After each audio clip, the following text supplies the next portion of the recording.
So I 30F recently bought a house for my former nanny. My entire childhood I was raised by my nanny Jane, as my mom was the breadwinner and my dad wasn't in the picture at all.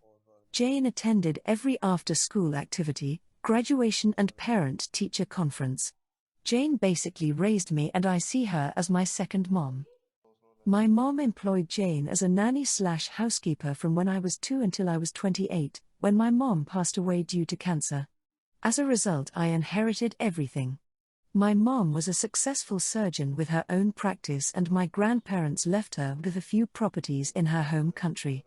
I have since rented the properties out, giving me a good rental income. Well, after my mom passed away, Jane was there for me. She helped me make all of the funeral arrangements and contact relatives from my mom's home country. After she helped me through this difficult time, I wanted to do something nice to thank Jane. As a birthday gift, I surprised Jane with a deed to a 2-bed, 2-bath house in an area of the country she had always talked about wanting to retire at. Jane tried to decline the gift, saying it was too much, but I told her she was like a second mother to me and that this was the least I could do for her as thanks for raising me. Well, somehow word got back to my dad that I had bought a house for Jane, and he turned up at my mom's old practice demanding to talk to me. I didn't even know who the man was, as I've seen him less than 20 times in my entire life. He claimed to be my father and yelled at me for buying a house for a stranger over someone who is family, and says he and his family of 5 have been struggling financially. He even had the audacity to say that I should buy a house for him and my half-siblings, who I have never met, because they are my blood family and I owe it to them. I laughed in his face and told him that Jane had been far more involved in my life growing up than he ever had, and that I didn't care if he was struggling financially.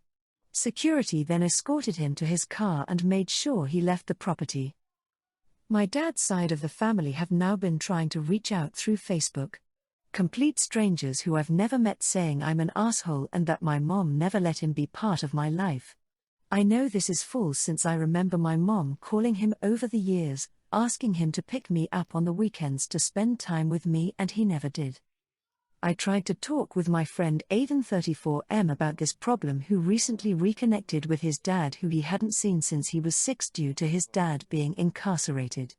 Aiden told me that my dad probably had a good reason for abandoning me and that I'm the asshole because some people don't even have dads. I reminded him I was one of those people. Now he's refusing to talk to me. Comment 1. Your financial largesse is not your father's business. NTA. If you don't launch the ship, never stand on the dock with your hand out when it returns. You made another family, all the while ignoring being family to me? Do you even know what color my eyes are or what my favorite color is? You might be father figure to someone else, but never me. So, yeah. Your life sucks, pal. Good luck with that. Greed is A. And your friend has no depth of background to appreciate what you are going through or to judge you. None. So, that friend can STH you. You don't get to have a spoken opinion when you don't know what it's like to be me.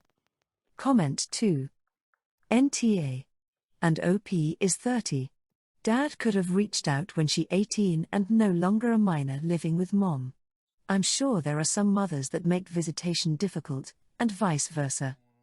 Comment 3. NTA, it's intriguing how the mention of money seems to bring your dad back into the narrative. His idea of family appears contradictory and hypocritical. You aren't obligated to provide anything for him or his family. When it comes to Aiden, it's important to recognize that these are distinct stories. Your own experiences may have inadvertently touched upon his abandonment issues, but ultimately, those are his issues to address, not yours to solve. So I, 21F, went to my granddad's ATM house last week, and he handed me a jar full of cash with my name on it. He told me to count it, and it came to £3,200. I asked him what it was for, and he explained the rules of the game he'd been playing with the whole family. From the 1st of December 2023 to the 31st of December 2023, every time a member of the family visited him, he'd put £100 in their jar for every hour they spent with him. At the end of the month, the person who spent the most time with him would receive all of the money in their jar, and the others would get nothing. He obviously didn't tell anybody that he was doing this, that no one spent extra time with him to get the money. I won his game by £600, so 6 hours more than the person who came second, my uncle. At first I didn't want to accept the money, only because I didn't think it was right to play games with people without them knowing, especially not your family. But after a while he convinced me to take my prize money because I earned it. When I got home, I told my parents about the money and explained his game to them. I told my mum where she came on the scoreboard, 4th, and she was understandably upset at her father for making us unknowingly compete with each other. Then she told the rest of the family via a group chat. So now pretty much my whole family is mad at my granddad for doing this, but also me for accepting the money. He is an old man and he's not exactly a millionaire, so they think that I should have refused the money and confronted him for what he did. I think that if he was willing to play this game, then he obviously has no problem with giving the money away, and he did insist on me taking it. Also, he's always been a weird guy, so although I don't agree with what he did, I'm not too surprised, so I don't think I should have had to start an argument with him about it. Edit. Sorry I didn't make it clear enough. This took place between December 1st and December 31st of last year, so only lasting 1 month. Each person who visited him had a separate jar, so my jar had £3,200 in it because I spent 32 hours with him. Other people had different amounts in their jars, but I only received what was in mine. Smile. Comment 1. NTA. Personally, I think this game just shows which people in the family get along with him better / feel a certain closeness and understanding with your grandpa and thus spend time together. Is it a bit rude to put that into monetary value? A bit, but he's free to do what he wants, though I suspect now he'll just get many more visits around Christmas and he will not give money again next year. Comment 2. NTA. My grandparents talked about doing something similar. Certain amounts for texts, phone calls, in-person visits, etc. He wants to see his family. It's his money, he can do as he pleases with it, and he showed how much you visiting him meant. Your family is just bitter because it's a large amount. If your uncle, your mom, your aunt, your cousin would have received it, everyone else would be jealous of the person that got it. NTA. Enjoy your time with your grandpa. You didn't know you were being given money to hang out with him, you just visited him because you love him. Don't let your family get you down because you love your grandpa. Comment 3. NTA. Objectively, your grandfather has decided to give you money, and that's purely between the two of you. This should be the end of the story. Now, if you want to discuss the gamification aspect of it, here's what I think. Your grandfather has noticed things, or he wouldn't have come up with this game, and to reward certain behaviors without encouraging purely greedy attitudes, he rewards them after the fact. Family members being mad at losing this game and showing animosity, if not jealousy, because you did comes very close to an embarrassing self-report. My 45M daughter, 12F, recently made a racist comment about an Asian transfer student at her school. I corrected her on this and gave her a long and stern lecture on why assumptions are bad. I did not punish her but warned her that if I ever received a report that such comments were made at school or towards the boy, she would be severely punished because assuming things about people is wrong. Last week my son, 17M, was worried because for his team to get a higher seed another team would have to lose to an awful team. Apparently this happened and he was really excited last week, so I knew he would be this weekend too. So, this morning I asked him if his team was playing. He said no, but that the game today was going to be cold, quote, like -5 degrees or something and like -30 with wind chill or something like that. I was shocked at such temperatures and asked what teams were playing. He said Kansas City, so a team in Missouri, and Miami. I said where was the game? He paused when he was about to put cereal in his mouth and gave me an almost "are you serious" sort of look. After maybe 5 or so seconds, it clicked that the second team was from Miami, Florida, and thus the game was obviously not there due to the temperature. So I said, "Oh, the Missouri place," and he nodded. My daughter, who was also at the dining table and asked why I assumed the game would be in Missouri. I said, well, Miami will probably never be that cold. She said, yeah, but you assumed that. I said, no, I just know that Missouri is much colder than Miami, and Miami is hotter than Missouri, but a cold game would happen there. She said, so you assumed. I said, no, I know, it's a simple fact. She said, how come my assumption wasn't then? I told her that that was it and I was taking away her phone for the whole week, even at school. She said that that was unfair. I said that I had already warned her about making such comments and she was talking back. She yelled some unkind words, so I made it 1 week and the next weekend. And she stayed quiet and went to her room.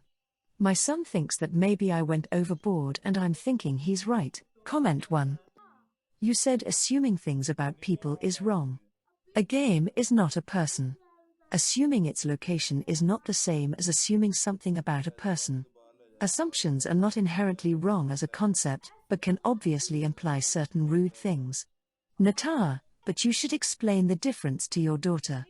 She thinks you said all assumptions bad and, whether you meant this or not, you referred to people. This is not true. Comment 2.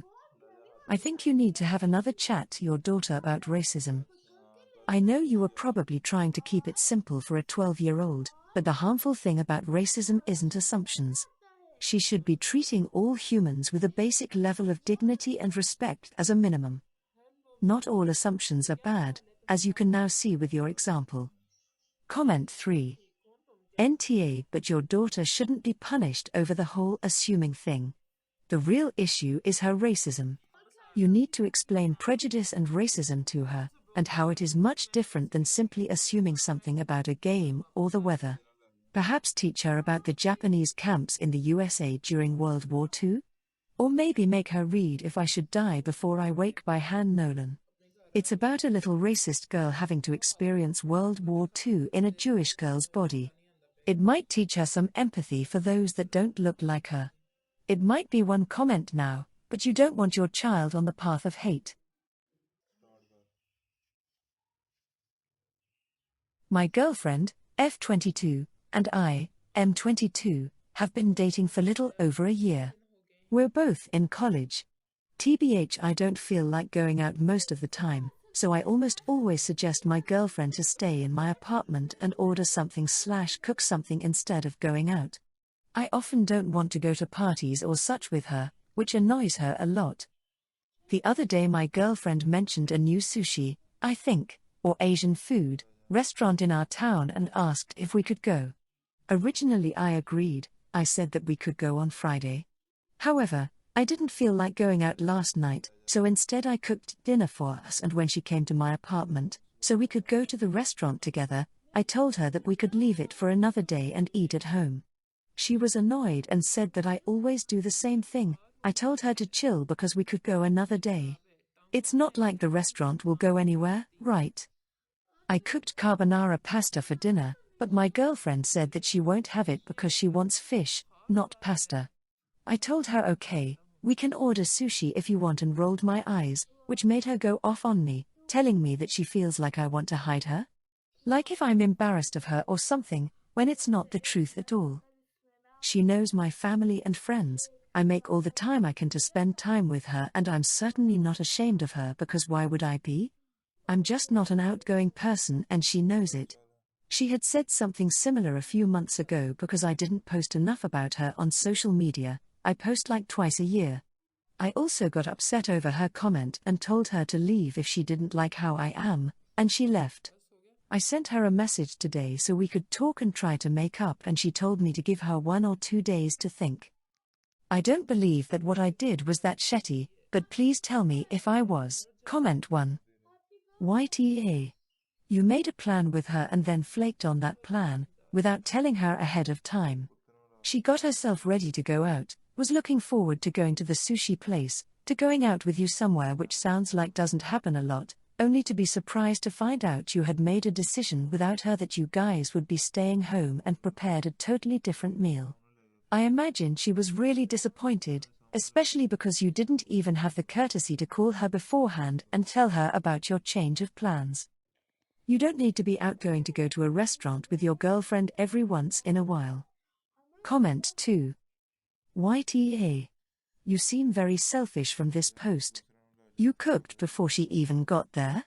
Yeah, you shouldn't be making executive decisions to cancel plans after agreeing to go out with your girlfriend. It doesn't seem like you go out with her much. This would have been such an easy way to show she is important to you, but you just thought of yourself. Comment 3. YTA. The way it sounds like, this has been building over a period of time where she's frustrated because she wants to go out and do things with you, and then you promise her, but the night comes around that it's supposed to happen, you decide to break the promise and stay in. There's nothing wrong with staying in. But it is wrong of you to expect her to constantly be okay with plans getting cancelled by you all the time. In my opinion, you guys are simply not compatible. And she's realizing that. Her comment of giving her a day or two to think. That's her deciding if she's going to continue to be your GF or not. I wouldn't expect her to be your GF much longer if I were you. It's very obvious you guys aren't very compatible.